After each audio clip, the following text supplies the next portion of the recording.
من شر الرجيم بسم الله الرحمن الرحيم اللهم أعلم إياك نعبد وإياك نستعين صراط الذين أنعمت عليهم بسم الله الرحمن الرحيم الحمد للمعلم الطلاب ومسهل الخير لمن يتعلم ثم الصلاة والسلام على النبي وآله وصحبه جاء يعظم يا ربنا كفر عنا ذنوبنا ووالدينا ولمن هو مسلم اللهم علما نافعا من يومنا إلى الحساب يقوم آمين آمين آمين ويا فتاح آمين آمين آمين ويا عليم بسم الله الرحمن الرحيم قال المؤلف رحمه الله ونفعنا به وبعلومه في الدارين آمين ثم ظهر بعد ذلك من الصدور من لم يتصوب الخوض في الكلام وفتح باب المناظرة فيه ثم ظهر بعد ذلك kemudian muncullah setelah itu minas suduri dari hadapan depan malam yatasawwab al-khawda orang-orang yang tidak benar atau orang-orang yang tidak tepat al-khawda menyelami fil kalami dalam ilmu kalam wa fataha babal munadharati dan membuka babal munadharati pintu perdebatan atau pintu diskusi fihi dalam ilmu kalam. Setelah dalam ilmu fikih orang-orang berlomba-lomba, tidak semuanya tapi umumnya para pelajar ini belajar fikih untuk mendekat kepada kekuasaan karena khalifah atau amir-amir waktu itu memang butuh ulama untuk memberikan fatwa dalam keputusan politik mereka. Nah, berlomba-lombalah para pelajar belajar fikih, belajar ilmu agama ini supaya dapat jabatan hakim, jabatan qadhi atau jabatan mufti, dapat semua tunjangan-tunjangan segala macam dari pemerintah. Nah, setelah itu muncul satu masa di mana para pelajar ini mulai berlomba-lomba untuk belajar ilmu kalam. Belajar ilmu kalam padahal mereka belum layak untuk menyelam dalam ilmu kalam. Berdebat. Imam Ghazali menyampaikan penjelasan ini dalam bab yang memang di awal itu babnya adalah afatil munadharah. Keburukan atau bahayanya berdebat, Orang yang berdebat bukan untuk mencari kebenaran, biasanya hanya untuk membesarkan diri sendiri. Jadi perdebatan-perdebatannya bukan untuk mencari kebenaran, tapi perdebatan hanya untuk membesarkan egonya atau membesarkan namanya saja. Nah, ada satu masa yang seperti ini, satu masa di mana para pelajar tidak berlomba-lomba untuk dapat jabatan, tapi hanya berlomba untuk masyhur, berlomba supaya banyak pengikutnya. Mereka belajar ilmu kalam untuk berdebat, untuk berdiskusi. Lamma kana qad tawallada min man fataha babahu minat ta'assubatil fahishati. Lima kana qad tawallada. Karena sesuatu yang ada, qad tawallada man fataha babahu. Telah lahirlah orang yang membuka bab munadharah atau bab kalam minat ta'assubati, dari ta'assub itu fanatik, dari fanatisme al-fahishati yang buruk, wal khusumati dan juga permusuhan al-fashiyatil mufdiyati, al-fashiyati yang menyebar, al-mufdiyati ila ihraqid dima yang menyebabkan ila ihraqid dima kepada pertumpahan darah, wa takhribil bilad dan kepada penghancuran negeri. Wa malat nafsuhu dan condonglah dirinya orang itu ilal munadharati kepada perdebatan fil fikhi dalam fikih. Wa bayanil aula dan dalam penjelasan mana yang lebih utama min madhabis Syafi'i, dari madhabnya Imam Syafi'i, wa Abi Hanifah dan madhabnya Imam Abu Hanifah radhiyallahu anhuma alal khususi, secara khusus. Fatarokan nasu al-kalama, fataroka an-nasu al-kalama wa fununal ilmi, maka orang-orang meninggalkan kalam, ilmu kalam, wa fununal ilmi dan juga cabang-cabang ilmu. Wantalu, dan mereka berbondong-bondong. Satu naskah Ihya bukan wantalu tapi wa aqbalu alal masail khilafiyah, dan mereka menghadap atau mereka berbondong-bondong menuju kepada masalah-masalah khilafiyah baina Syafi'i, antara Imam Syafi'i, wa Abi Hanifah, dan Abu Hanifah al khususi, setelah khusus. Wa tasahalu fil khilafi ma'a Malikin wa Sufyana wa Ahmada, dan mereka gampangin khilaf antara Imam Malik, Imam Sufyan al-Thawri, Imam Ahmad rahimahumullah ta'ala, wa ghairihim, dan lain-lain. Nah, selain itu juga ada orang-orang yang berdebat, orang-orang yang dikenal dengan faqih atau fuqahaul asr, ahli fikih pada masanya. Ini mereka condong perdebatannya ini menjurus kepada fanatik. Jadi masalah-masalah khilafiyah yang mereka diskusikan ini bukan untuk mencari kebenaran, tapi untuk fanatisme, untuk fanatik. Biasanya yang dijadikan kubu yang berlawanan antara Imam Syafi'i, madhabnya Imam Syafi'i, dengan madhabnya Imam Abu Hanifah. Khusus dua ini disebutkan karena memang yang paling banyak pengikutnya pada waktu itu adalah Imam Abu Hanifah, madhab Hanafi, atau Imam Syafi'i. Nah, Imam Malik nggak terlalu banyak. Imam Ahmad bin Hambal apalagi sedikit pengikutnya. Yang paling banyak dua ini, yaitu Imam Abu Hanifah, terutama di wilayah Basrah Imam Abu Hanifah. Imam Syafi'i di wilayah Mesir itu banyak pengikutnya. Nah, mereka memperdebatkan mana yang lebih utama. Mana yang lebih utama, apakah madhab Syafi'i, apakah madhab Abu Hanifah. Berdebat terus tentang fikih ini. Berdebat tentang masalah-masalah khilafiyah antara Imam Abu Hanifah dengan Imam Syafi'i. Nah, sedangkan yang lain ini dikesampingkan. Madhab-madhab yang lain dikesampingkan. Wa za'amu anna gharadahum istimbata daqaiqis syar'i, dan mereka menyangka bahwa tujuan mereka berdebat itu istinbat daqaiqis syar'i adalah mengambil hukum-hukum syariat yang rinci, daqaiq, perincian hukum-hukum syariat. Wa taqriri ilalil madhabi, dan menetapkan ilat-ilat madhab. Wa tamhidi usulil fatawi, dan juga melestarikan pokok-pokok fatwa. Wa aktsaru fiha tasanifa wal istimbati, dan mereka memperbanyak di dalamnya dalam munaqashah atau munadharah, memperbanyak karangan-karangan dan juga istimbat. Wa rattabu fiha anwa al mujadalat, dan mereka menyusun di dalamnya berbagai macam perdebatan, wa tasnifati, dan karangan-karangan. Wa hum mustamirruna alaihi ilal an, dan mereka terus berlangsung alaihi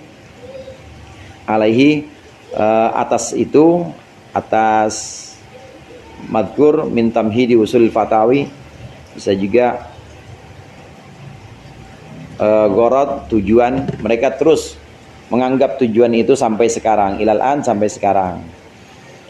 Masa-masa ini dimana masa para pelajar ini memperdebatkan ilmu fikih, memperdebatkan ilmu kalam, dan bukan untuk mencari jabatan, bukan, tapi biasanya untuk cari aman, biasanya untuk mengikuti yang lagi viral atau yang lagi banyak diminati orang pada waktu itu. Mereka berusaha untuk menyusun banyak karangan-karangan, perdebatan-perdebatan. Alasan mereka begitu, sebuah alasan yang kelihatannya bagus. Alasannya adalah untuk mencari pokok-pokok fatwa. Jadi supaya tahu usul atau dasar fatwanya Imam Syafi'i itu seperti apa, fatwanya Imam Abu Hanifah itu seperti apa. Alasannya seperti itu. Tapi padahal bukan itu yang dicari. Nah, perdebatan-perdebatan ini di dalam ilmu fikih, kemudian juga di dalam ilmu kalam, ini sampai juga apalagi kalau sudah sampai ke ini penguasa. Pada masa itu, ya pada masa Imam Syafi'i dan Imam Ahmad bin Hambal aja, itu ada kekuasaan Bani Abbasiyah. Khalifahnya namanya Khalifah Al-Ma'mun. Itu dia memaksa orang-orang untuk menganut mazhab kalamnya. Mazhab kalam Al-Ma'mun ini Mu'tazilah. Jadi Mu'tazilah itu menyatakan bahwa Allah nggak punya sifat. Sifat Allah satu-satunya wujud. Jadi ta'tilus sifat istilahnya. Dalam Mu'tazilah mereka berkeyakinan bahwa Allah nggak punya sifat. Sifatnya hanya ada wujud. Nah terus kalau begitu sifat mendengar, kemudian sifat lain sebagainya itu adalah sesuatu yang sifatnya baru. Termasuk sifat kalam atau berbicara pada zat Allah menurut Mu'tazilah ini sifat yang baru. Hadits istilahnya, hawadits. Sifat hawadits atau sifat yang baru muncul. Karena kalam itu sifat yang baru, maka Al-Quran itu juga sifatnya baru. Al-Quran sifatnya adalah hadis. Jadi Al-Quran tidak qadim menurut Mu'tazilah. Makanya itu nggak boleh tuh Ustaz, di madrasah-madrasah Al-Quran hadis nggak boleh. Al-Quran qadim, bukan hadis. Kecuali kalau pelajaran Quran hadis. Kalau Al-Quranu hadisun nggak boleh, itu Mu'tazilah. Al-Quran qadimun. Kenapa Mu'tazilah beranggapan bahwa Quran itu hadis? Karena sifat Allah nggak ada. Sifat Allah itu datang, baru istilahnya, sesuatu yang baru. Begitu juga sifat kalam atau berbicara. Nah kalamullah, firman-firman Allah itu baru menurut Mu'tazilah. Ini dipaksa oleh pemerintah, dipaksa oleh Al-Ma'mun pada waktu itu. Ulama-ulama harus nurut pendapatnya Al-Ma'mun yang membackup atau membacking Mu'tazilah ini. Dipaksa untuk mengikuti kalam atau mengikuti teologi, istilahnya teologinya Mu'tazilah pada waktu itu. Perdebatan-perdebatan ini bukan untuk mencari kebenaran, tapi untuk ta'assub atau untuk fanatisme. Justru yang muncul ihraqid dima, yang muncul justru pertumpahan darah, yang muncul takhrifil bilad, yang muncul justru menghancurkan negeri. Jadi banyak yang harusnya sudah tertata rapi malah jadi hancur gara-gara ta'assub atau fanatisme ini. Ulama-ulama banyak yang dipenjara. Nah ini bedanya antara Ahlus Sunnah wal Jamaah dengan yang bukan Ahlus Sunnah Jamaah. Kalau Ahlus Sunnah wal Jamaah, Ahlus Sunnah wal Jamaah itu dia moderat pasti. Dia nggak ekstrim, istilahnya tidak tafrid. Dia tidak ekstrim baik ke kiri maupun ke kanan. Kalau terlalu ke kiri banget, anggaplah kiri gitu ya, terlalu ke kiri banget, maka seperti Mu'tazilah. Mu'tazilah itu menganggap Allah tidak punya sifat, wujud aja. Kemudian menganggap bahwa Allah juga tidak punya kuasa. Yang punya kuasa ya manusia. Manusia harus menentukan nasibnya sendiri. Kalau mau selamat dunia ya kerja, kalau mau selamat akhirat ya ibadah. Nah kalau udah ibadah, Allah wajib masukin surga orang yang udah ibadah, diwajibin sama Mu'tazilah. Itu saking ekstrimnya ke kiri. Nah kalau Jabariyah ekstrim kanan. Jabariyah itu menganggap bahwa semuanya itu Allah aja kuasanya. Jadi manusia nggak punya apa-apa. Ya udah neraka aja, udah nggak usah ibadah, orang udah dasar Allah tetapin neraka. Jadi malas bawaannya Jabariyah. Nah Ahlus Sunnah wal Jamaah ada di tengah-tengah itu. Yang fahamnya Ahlus Sunnah wal Jamaah mayoritas pada waktu itu adalah Imam Asy'ari, Imam Abul Hasan al-Asy'ari dan Imam Abu Mansur al-Maturidi. Dia ada di tengah-tengah. Dia enggak terlalu ekstrim seperti Mu'tazilah menganggap bahwa Allah itu tidak punya kuasa apa-apa, tapi tidak juga menganggap bahwa manusia nggak bisa apa-apa seperti Jabariyah. Dia ada di tengah. Tetap Allahu khalaqakum wa ma ta'malun. Itu kan Al-Qur'annya disebutkan begitu. Allah menciptakan kalian dan menciptakan perbuatan yang kalian lakukan. Jadi perbuatan yang kita lakukan ini sebenarnya perbuatan Allah. Imam Asy'ari ini mengambil satu konsep al-kasab. Dia ciptain satu konsep al-kasab. Al-kasab ini artinya upaya.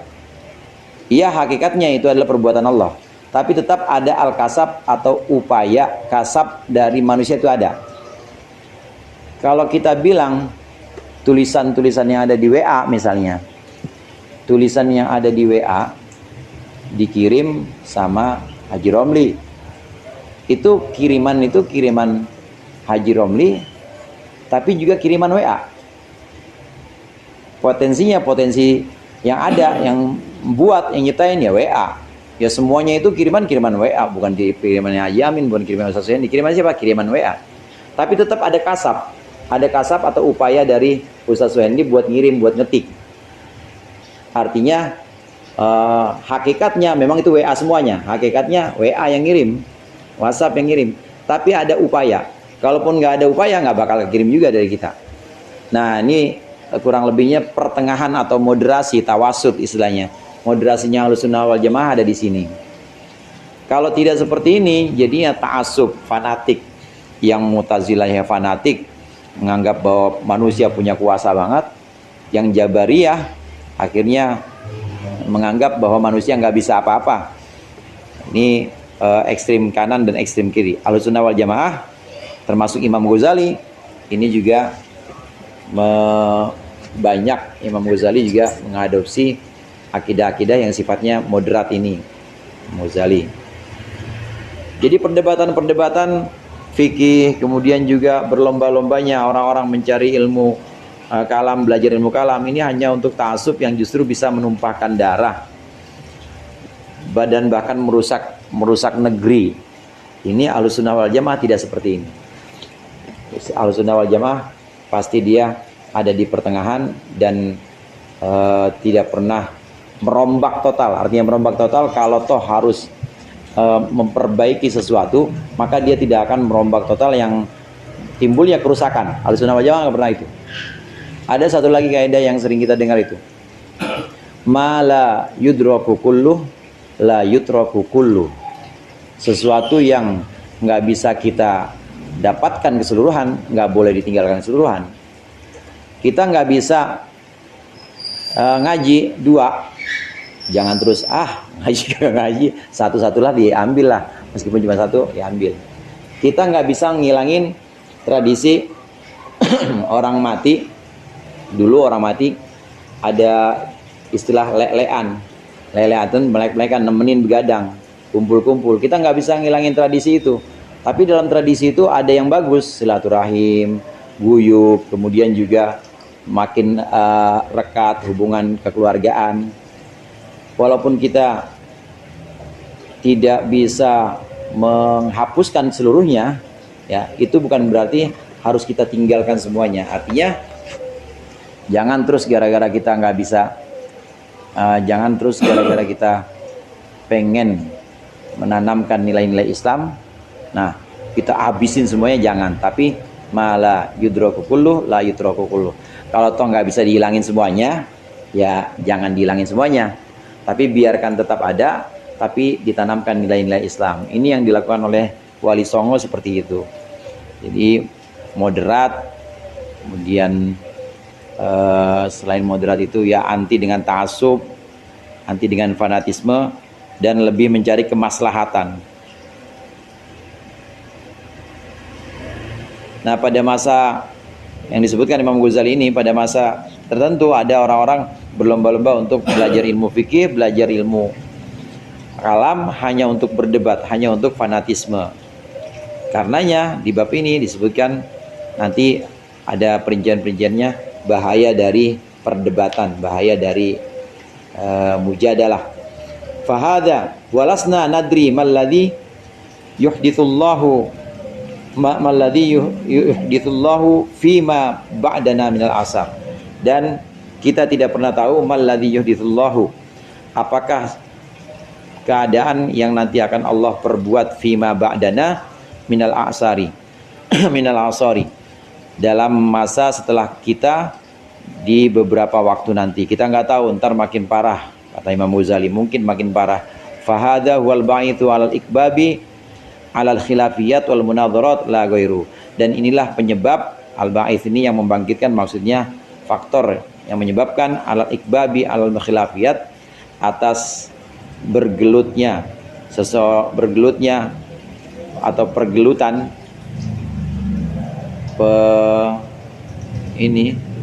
ya apa ikbab itu ya pergelutan,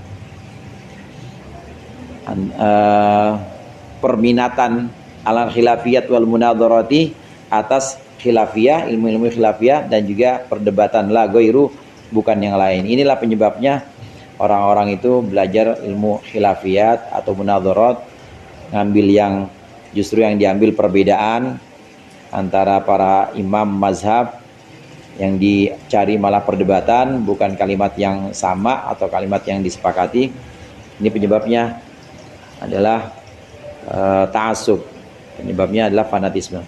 Walau malat nufusu arbabid dunya ilal khilafi ma imamin akhar minal a'immah, apabila condong nufusu arbabid dunya, jiwa-jiwa orang yang ahli dunia, ilal khilafi, kepada khilaf, pada perselisihan, ma imamin akhar, berserta imam yang lain, pemimpin yang lain, ma'al a'immati, dengan pemimpin-pemimpinnya, au ila ilmin akhara, atau kepada ilmu lainnya, minal ulumi, dari beberapa ilmu, lamalu aidon ma'ahum, maka mereka akan condong juga ma'ahum, beserta a'immah, beserta pemimpin-pemimpin mereka. Walam yaskunu anit ta'alluli, dan mereka tidak akan tenang, tidak akan berhenti anit ta'alluli, dari mencari alasan, bianna mashtaghalu bihi, alasan bahwasannya sesuatu yang mereka sibuk di dalamnya, huwa ilmuddin, adalah ilmu agama, wa an la matlaba lahum siwat taqarrubi ila rabbil alamin,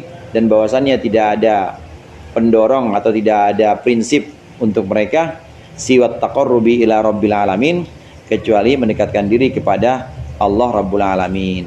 Sama saja orang-orang awam yang tadi disebutkan oleh Imam Ghazali, mencari dunia, tujuannya belajar fikih, mencari dunia berupa jabatan, belajar ilmu kalam, mencari dunia berupa kemasyhuran, supaya dianggap cerdas pendapat-pendapatnya, khilafiyah, pendapat khilafiyah yang dicari, perdebatan-perdebatan yang dihidupkan.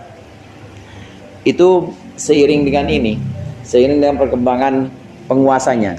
Jadi waktu penguasanya condong membutuhkan fikih, maka mereka pada buru-buru belajar fikih, karena itu yang kira-kira prospektif, yang kira-kira bagus ke depannya. Pemerintah lagi condong kepada ilmu kalam, mereka belajar ilmu kalam. Ada satu makalah, al-annasu fi dini mulukihim, ala dini mulukihim, annasu ala dini mulukihim.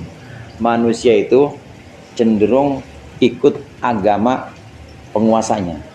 Kalau penguasanya hedon, doyan duit, pasti rakyatnya doyan duit ya. Kalau penguasanya itu sederhana, rakyatnya minimal pasti ikut sederhana juga.